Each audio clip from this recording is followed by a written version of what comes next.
My name is Emily Towns, and I'm the Dean of Vanderbilt Divinity School, and I welcome you officially to this morning's community breakfast.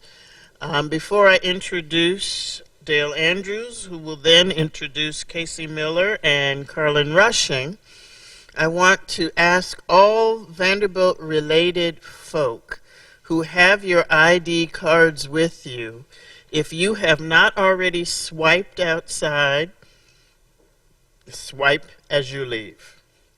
Numbers are important at this university. It's my honor, always, to be able to introduce one of my faculty colleagues. I've known Dale for a mighty long time, to put it mildly. So rather than tell you all the stuff that he probably doesn't want you to know, I'm going to read from something that's prepared and avoid my Baptist urge to carry on. Dr. Dale P. Andrews joined the faculty of Vanderbilt University Divinity School and the Graduate Department of Religion in 2010. As Distinguished Professor of Homiletics, Social Justice, and Practical Theology. Previously, he served on the faculty of Boston University School of Theology as the Martin Luther King Jr. Professor of Homiletics and Pastoral Theology. Dr. Andrews earned his MA and PhD at Vanderbilt University and an MDiv from Princeton Theological Seminary. He also was a visiting research fellow at the University of Oxford. An ordained minister in the African Methodist Episcopal Zion Church, Dr. Andrews has served AME Zion churches in Connecticut, New Jersey, and Massachusetts. In addition to an array of chapters in diverse volumes and journal articles, he has authored Practical Theology for Black Churches, Bridging Black Theology and African American Folk Religion, 2002, and co-authored Listening to Listeners, Homiletical Cases, 2004, and New Proclamation, Advent through Holy Week, Year A, 2004 to 2005 in 2004. He has also designed and co-edited Black Practical Theology in 2015 and co-edited a multi-volume lectionary commentaries series entitled Preaching God's Transforming Justice, 2011, 2012, and 2013. Dr. Andrews formerly served as co-editor to the journal Family Ministry and now serves as co-editor of the journal Homiletic. Current research projects include a homiletics textbook based in apprenticeship pedagogy and another addressing challenges facing Black prophetic preaching. It is my great honor to introduce and to welcome to the podium Dr. Dale P. Andrews and company. Thank you, Doc.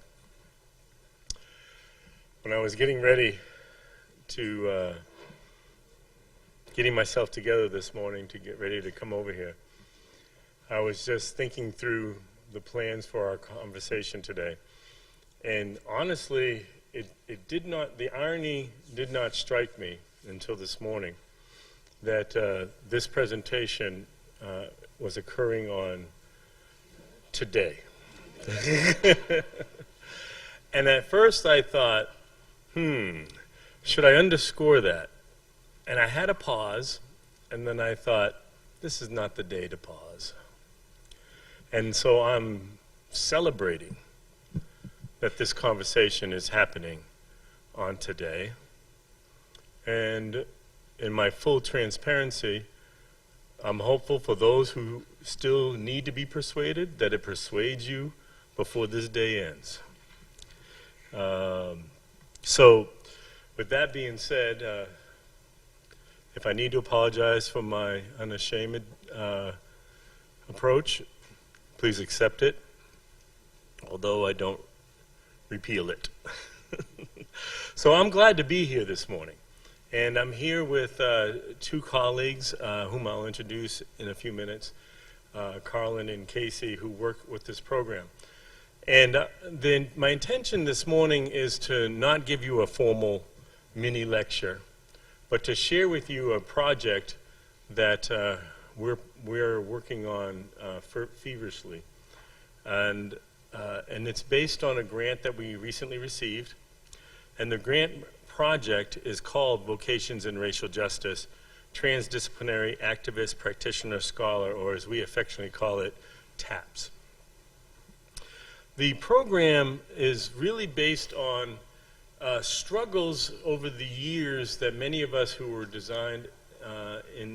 involved in designing the proposal have experienced in doing racial justice, the work of racial justice over the years.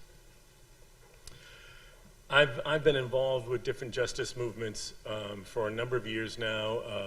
The ones that are probably more prominent than others have been in actually police violence in Louisville, Kentucky in the early 2000s, capital punishment, and labor markets in Boston, and then here being involved on occasion with Black Lives Matter and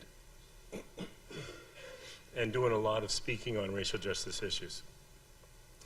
The motivation for this project, it involves an advisory board across the university. So we have a board of collaborators that are from Peabody School of Education, from the law school, from College of Arts and Science, from biomedical engineering. But we also involved important colleagues, primary principal colleagues from the Office of Chaplain University and Religious Life, and the Johnson Black Cultural Center. The colleagues from those two centers are the principal co-leaders with me on the project. So I'd like to thank Gretchen Person and Frank Dobson for their collaboration in spirit and in work. The Innovation Center also is involved from campus. So how we were motivated in doing this project was really trying to deal with, it was kind of inspired by some of the struggles that we've been witnessing over the last couple of years that we believe justice work in projects like Black Lives Matter have been struggling under, with generational divides between the current millennial-driven generation that's driving the Black Lives Matter movement, and then, I hate using this term to be self-descriptive, midlife generation. It's deeply painful, but midlife generation, and then the more senior generation who are my seniors, who are the civil rights, the celebrated civil rights leaders that we have known and loved. And to watch the generational divides and see the struggle between generations, but also to see this on both sides of it. Not just the struggle for millennials who are claiming their voice and claiming their vocational commitments, but the struggle for senior civil rights persons to not commandeer or how to mentor without rejecting difference or ideas of how to do it differently, or the resistance of what goes on within a justice movement. Much like they experienced when they were doing civil rights work.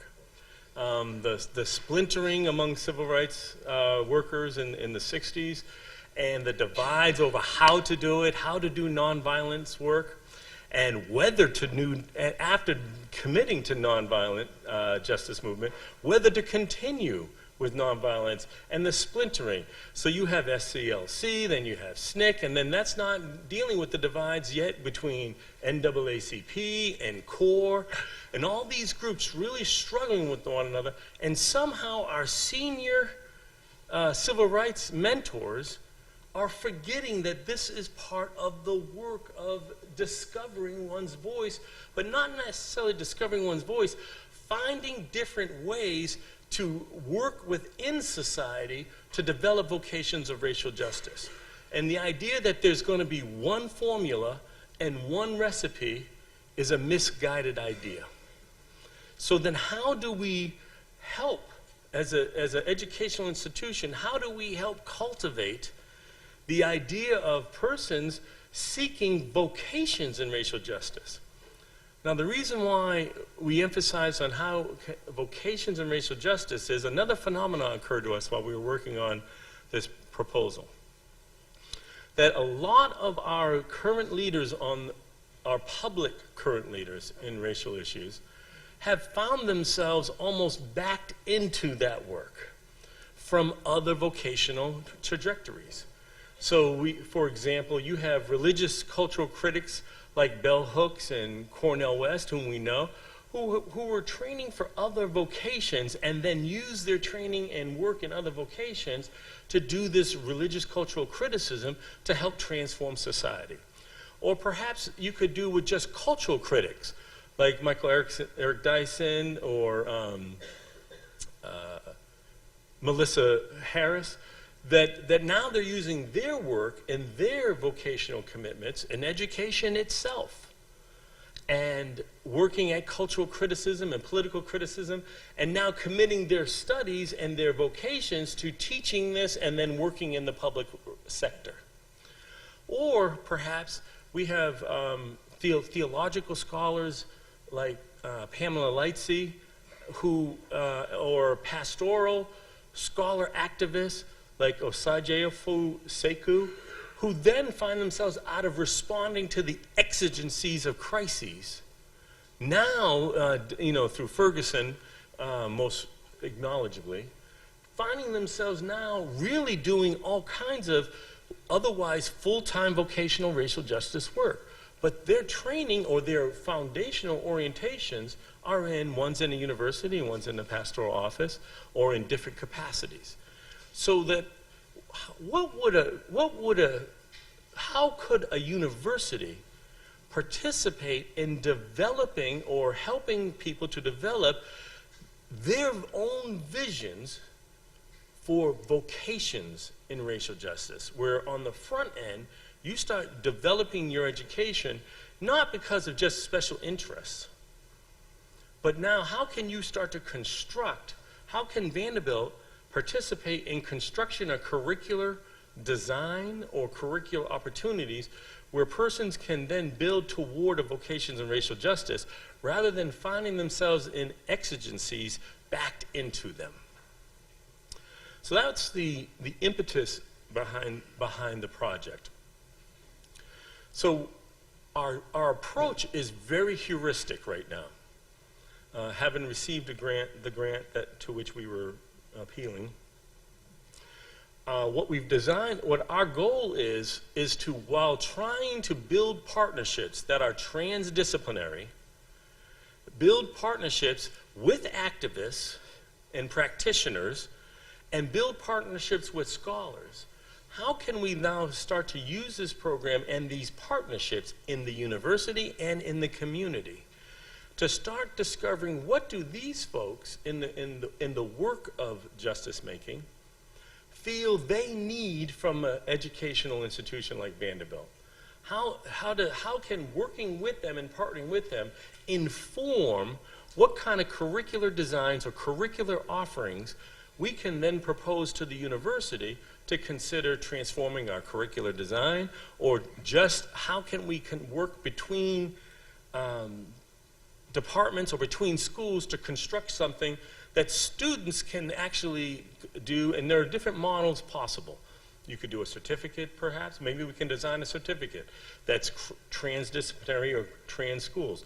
Or is it a possibility to do a major of such? Or is it possible to create a center where persons then would fulfill certain needs within their own degree programs, like concentrations? So there's all kinds of possibilities. We're not trying to predetermine them. We're trying to discover what the work of justice making might inform that they need from us. So our approach is a rather heuristic approach. We've developed, in addition to these partnerships across different university schools, we've also established initial partnerships with a handful of community program or community organizations. So those partnerships that we've established at the front end include the Tennessee Alliance for Progress, which is a community-based organization on social and racial justice. One of their leaders is actually involved with the Vanderbilt Divinity School, Dan Jarenko, and I work with Dan on within Dan's program that he leads for us at Vanderbilt Divinity School with Riverbend Maximum Security Prison, for instance. But this Alliance Progress is, for Alliance is also involved with ecological justice. So there's a range of treatment that this organization pursues. Another program is actually based here at the law school, the Social Justice Program at Vanderbilt Law School. And it's quite an impressive program. One of the reasons why we sought to include a program at law is no political change for racial justice that we can think of occurred without legal assistance, all right, or some type of legal professional commitments to help cultivate, whether it's in actual laws or policy making with politicians. And so this program has already been established, and it's quite impressive. Another is the Family of Abraham, which is an interfaith organization. We strongly believe that vocations of racial justice have been uniquely supported by faith traditions. Oddly enough, we've discovered one of the reasons why today is such an important day is, in addition to racial justice, is the xenophobia over faith traditions. And how then can we bring together, through help with Family of Abraham, faith traditions who need to work together for justice making. So Family of Abraham obviously include the Abrahamic traditions of Judaism, Islam, and Christianity. And Michael Whitney, who is here today, is one of the, I have to say, it's a unique leadership of this organization. They don't propose to have a hierarchical structure of leadership, but of a community of leaders among them, which I find a fascinating model, by the way. But Michael's here. Another program is the Matthew Walker Comprehensive Health Center, a well-established health center that deals with the array of healthcare issues and justice. And actually, one of our board members who works at bioengineering is, I think, the grandson to the person for whom the center is named, I believe, Matthew Walker, and bears that name. Has to be grandson because his name is Matthew Walker III. So, you know, I get these insights. I got to go with him.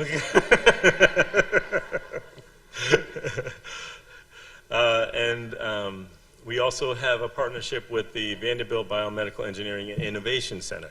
And that's actually had some transition in the leadership. And another member of our board has been now put over, since this project has begun, has been put over the Innovation Center, or working as a vice, probably been promoted to an associate provost or vice provost, and is now working, Fomo Nguenko, is now one of the persons responsible for the innovation. Among her duties includes the Innovation Center. Actually, another board member, Sandra Barnes, who is from Beebody, since we started this project, has become the assistant vice chancellor for equity, diversity, and inclusion at the university. So we should have a pretty good hookup going among our collaborators. And then the remaining community partner is the Children's Defense Fund. And many of us have worked in in various capacities with the Children's Defense Fund. I trust that you're very familiar with that program. It's nationwide. It's does incredible work for justice for our children. So these are our established partnerships. So how then, and we've established some with Scarlett Bennett since then as well, and our fellows are working to cultivate them. So what we're going to be, I'm turn this over to our coordinating fellows whom we've hired out of and for this project. But they're going to explore with you because we said we're being heuristic and we're trying to gather critical feedback. Well, we fed you, so now, actually I believe you contributed to being fed, but your contributions are not in material only. And so we're also interested in your ideas. And so our coordinating fellows will work with you, and our research assistant will work with you to tell you more about the TAPS part of the program, and the transdisciplinary, the activist, the practitioner, and the scholar, and how we're working with these different components to really explore what kind of curricular needs or curricular designs we can develop out of this grant project. Our two coordinating fellows are Colin Russian and Casey Miller. Both are alum of Vanderbilt Divinity School, and we're extraordinarily proud of them. Carlin, prior to this project, has worked with the Carpenter program for a number of years, and the Carpenter program has done phenomenal work in gender and sexuality justice issues and beyond. And Lindsay's here, and who is one of the directors for the program, and so we're grateful for her support. We do actually develop work intersectionally with Carpenter program. It's part of, intersectionality is part of this racial justice work, and we're grateful for their support. Casey comes to us from doing chaplaincy work through Midtown St. Thomas. Did I get that right? St. Thomas, yeah. Okay. And so we're excited for her work in developing chaplaincy and how that translates into the pastoral prophetic dialectic that is important to justice making. So we're excited, and they'll introduce our research assistant who's here to help them as well. And we're excited about the research assistants who come from various programs in the university undergraduate schools. And so with that, I turn this over to Carlin and Casey.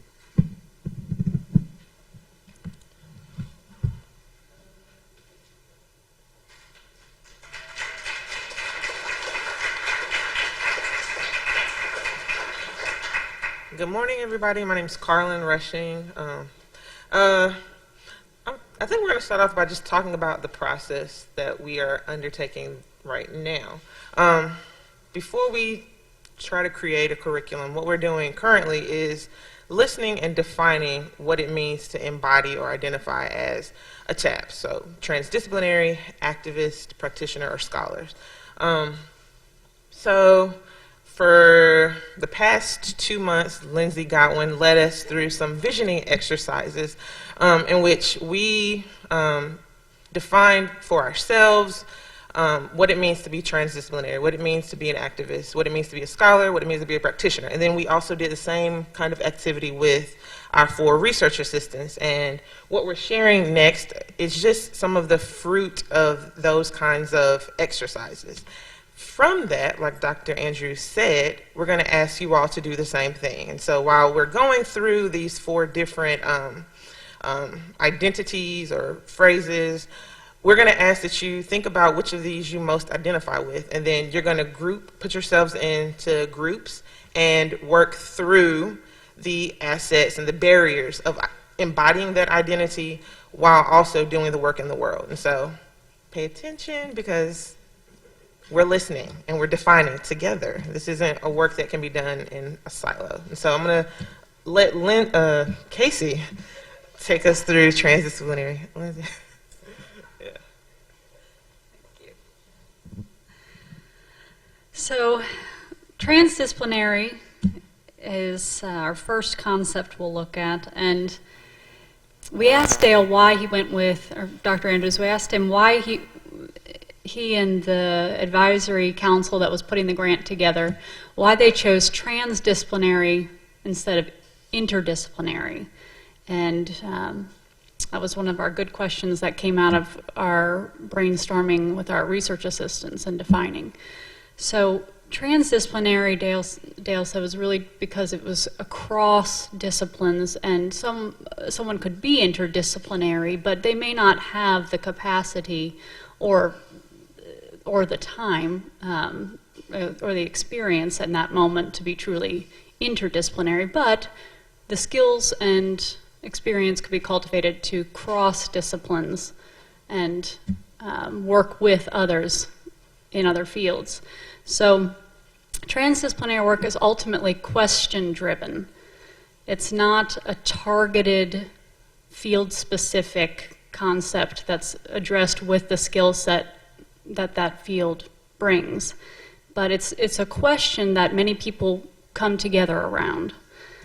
Transdisciplinary is also the cross-pollination of ideas, process, knowledge, experience from various areas, various lenses that people bring from their own experience, from their study, from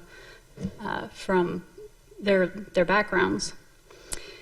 It relies upon a diversity of perspective and not necessarily expertise as we commonly define it, especially perhaps in the academy, but the expertise of knowing one's experience and having reflected well upon that experience and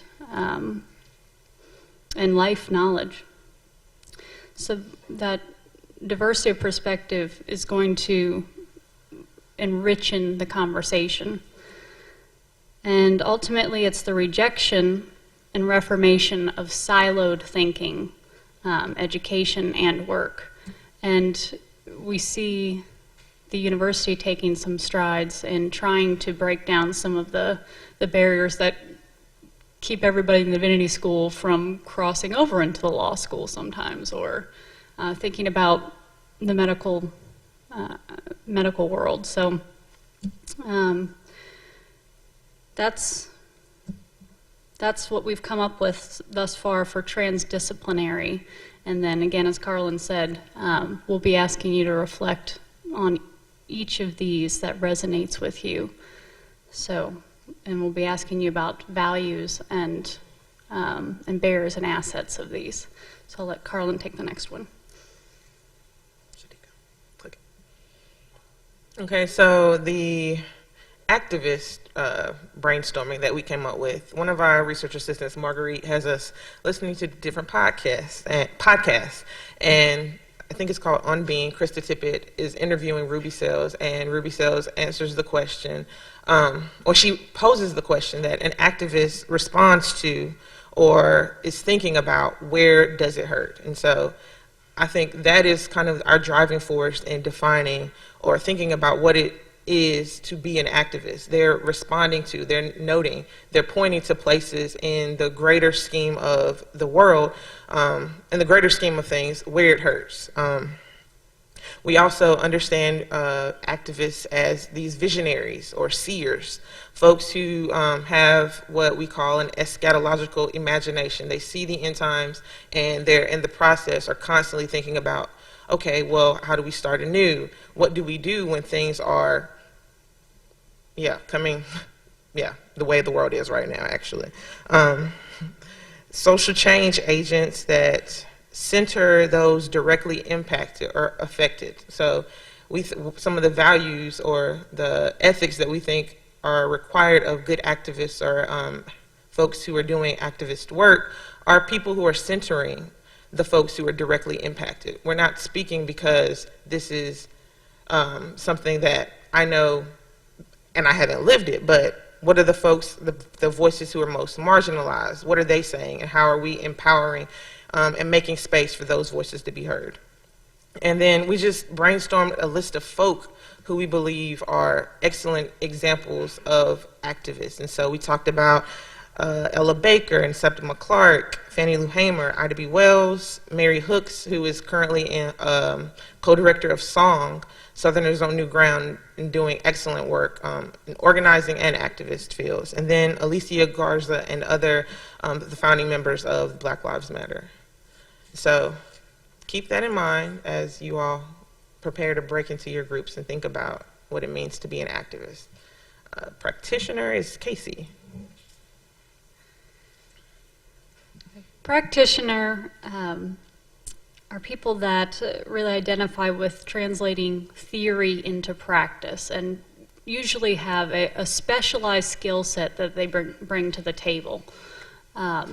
They've been formally trained typically, but not always. But they come bringing a specific set of skills and passions and a lens, a developed lens to how they're approaching a problem. That's think about your doctors, lawyers, people that all those little special letters behind people's names that indicate skill set, hopefully a lens and knowledge, but leverage and contribution that, when brought to the table in dialogue and helpful conversation, can shed light on a certain area with that specialized expertise. And finally, there's the scholar. So we all agree that is one who is learned, not learned, one who is learned. But we also want to take into account and valuing those epistemologies and traditions of folks who are not necessarily a part of the ivory tower, but are learned in things that are absolutely imperative for human flourishing.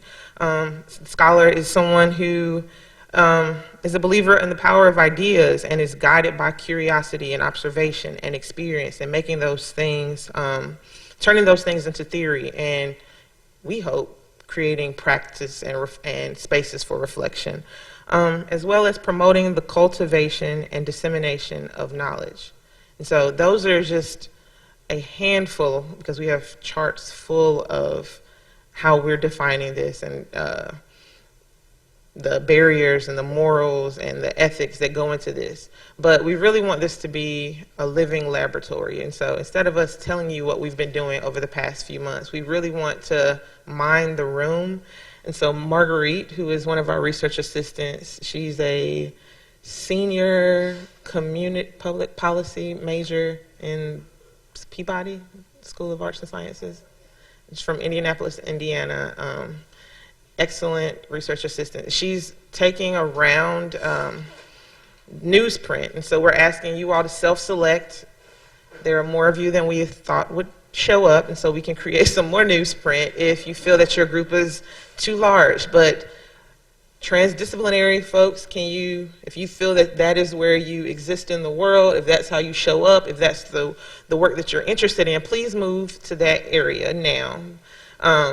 I think activists are going over here. We're going to put practitioners in the back over there and scholars.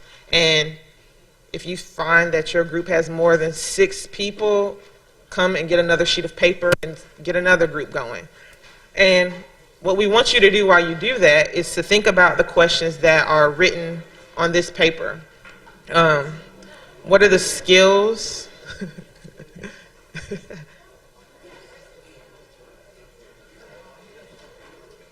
Move briskly, everyone. We only have about 15 minutes.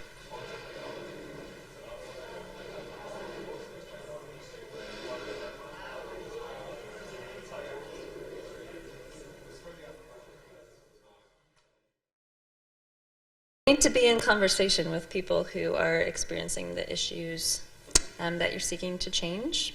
Other things we'd add? What were you saying about knowledge?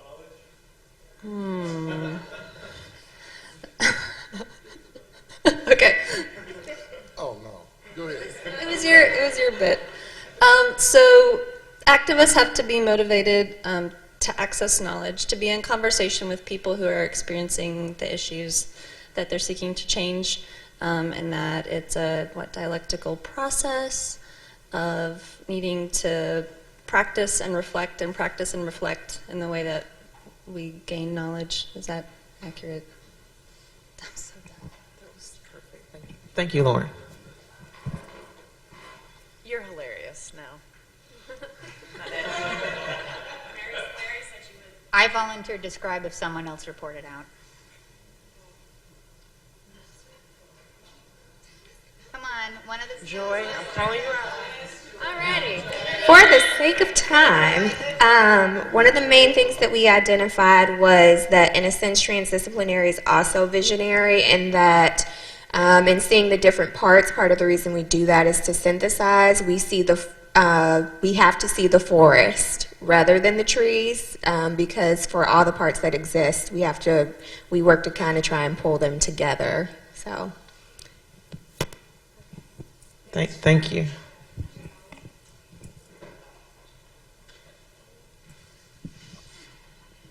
So, not to be repetitive, imagination was on there, but also methodological rigor was on there, which kind of goes along with this idea of obedience and accountability.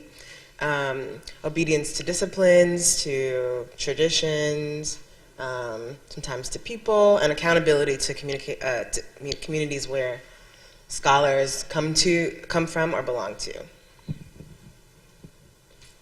Thank you. Practitioners, I'm coming. Okay, so guys jump in if I miss something.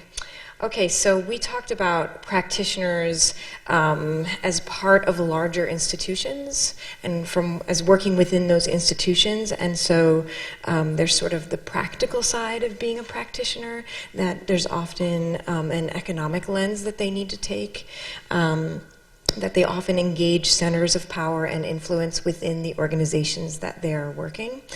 That they do need a transdisciplinary orientation. The example of pastors coming up, pastors who serve all different types of people within their congregations.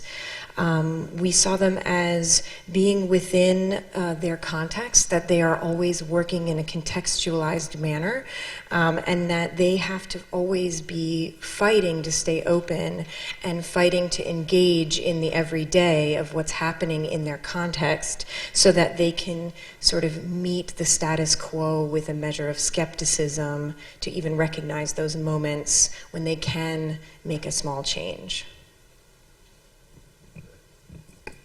Thank you. All right, thank you guys. Thank you all. And we have one more question that we'd like you to discuss in your groups. So if you've used that sheet of paper, if you could flip it over, or we're happy to bring another one around. But another question that we'd like you all to ponder and help us out with is thinking through what assets does this orientation offer to intersectional racial justice work? What are the strengths of this orientation? And then what barriers does it pose? Using this orientation, what are the stumbling blocks that you'll come up against when you're doing racial justice work? So think about those two sides of the coin there, and we'll need you to do it quickly, but you get 2 minutes for this. So maybe 3, but yeah. Oh, you want to kick us off? Just a primary of the asset and barrier. okay, I'm going to share for the reason that I think Carlin just handed me the microphone.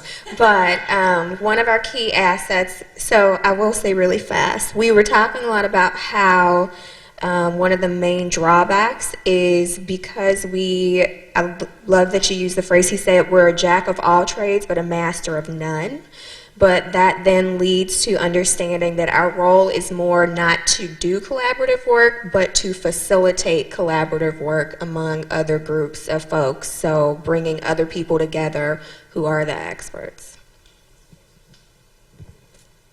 Anybody else? Okay. Scholars.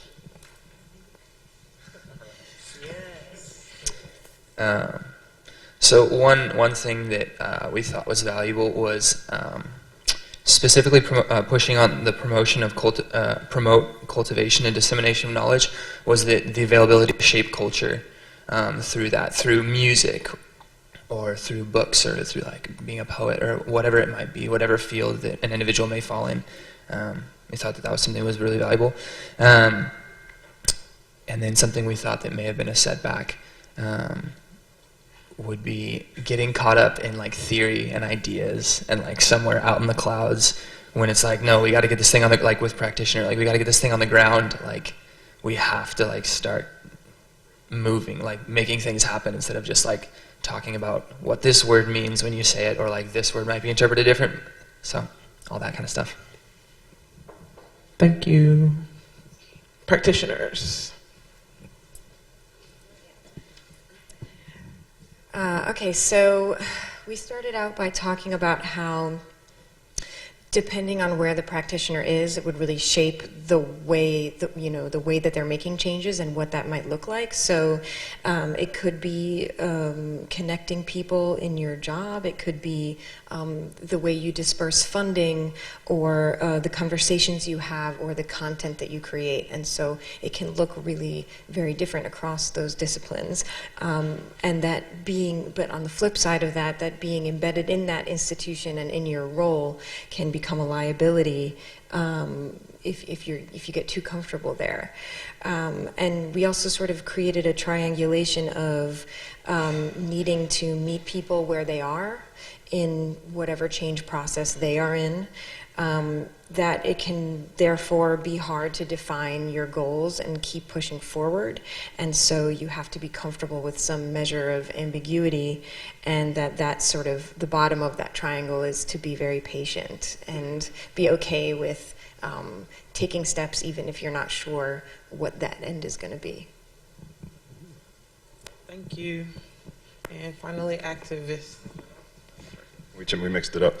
So each of the items that we identified, we recognized as both an asset and a barrier. On one hand, we recognize that activists are generally motivated by a deeply personal experience. There's a tremendous sense of passion, a call to what it is they're choosing to respond to. And when that becomes a barrier is when the tendency to separate oneself and to remove one's personal experience of that injustice in the act of choosing to respond to it in a formal and organized manner, that then becomes a barrier that can serve to exclude the individual who's choosing to respond from the community that he or she is seeking to serve. We also talked about the inherent tendency inside of activism to be kind of always responding to and in opposition to, which on one hand is a wonderful thing because it is sort of action-oriented and forwardly moving, and yet there is this tendency to constantly be in opposition, and so that could be perceived as a barrier. And then lastly, we talked about history as both a strength and a barrier for activists, in the sense that we do have, as Dr. Andrews mentioned, this intergenerational activist history that on one hand lends us best practices that we can bring forward into the present, and yet sometimes those best practices become models from which we want to marry ourselves and have difficulty escaping and introducing new models and new practice. So history can in itself become a barrier if we cling to it too tightly. Thank you all for contributing to our listening and defining phase. So Dr. Andrews will come up and offer us a brief wrap up, but thank you all for engaging and indulging us for a little while. This is where we are.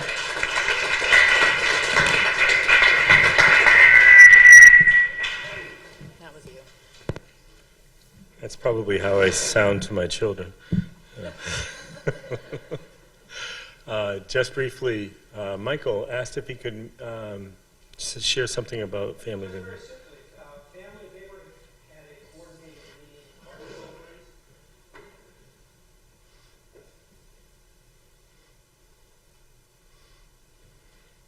Family of Abraham had a coordinating meeting this last Sunday to review our mission and vision for the next few years.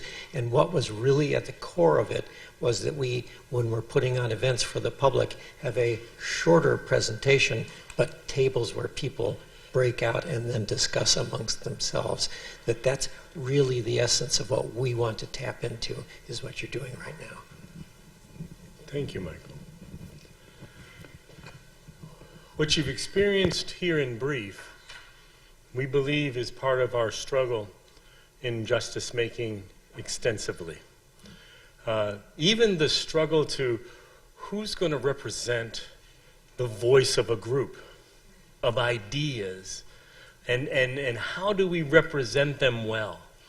I've been in different protest movements where there is paralysis when you work so hard to gain a voice, and in many different vestiges, and a television camera shows up, and then there's paralysis.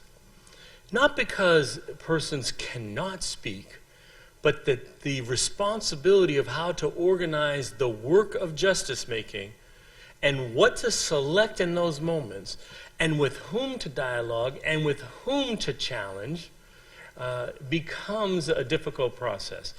To think transdisciplinarily, to think about the reaches of activism, how then do we work as practitioners with persons with special practices? And how do we work at knowledge and scholarship? How it informs what we do? This is a struggle of most justice making projects or movements. Black Lives Matter is no less an example. The idea of how to coordinate or cultivate, maybe better, a community of justice makers and still support the many divergent ideas and gifts and challenges and the commitments. To think that we're going to have a singular commitment on how to do this justice work just doesn't bear out in history or reality. How do we cultivate that so that movements can move like swarms and leaders can emerge from their midst? All right. When I was served in the King Chair, I was often asked in interviews or whatnot, where's the next great king? Where's the next great leader? And I would have to say each time, it's the wrong question. King emerged from a community of leaders that thrived among a community of leaders and resisted when that community of leaders sought change and had to be corrected. I've argued recently in a class that I think part of where King's justice work commitments toward the latter years of his life came out of his own growth of having to deal with pushback from SNCC and pushback from Black Power, and how then to support these other justice movement groups, and how it then changed how he broadened justice making globally. This is our work. How do we translate this so that a university can get on the front end of this cultivation? That's the project before us.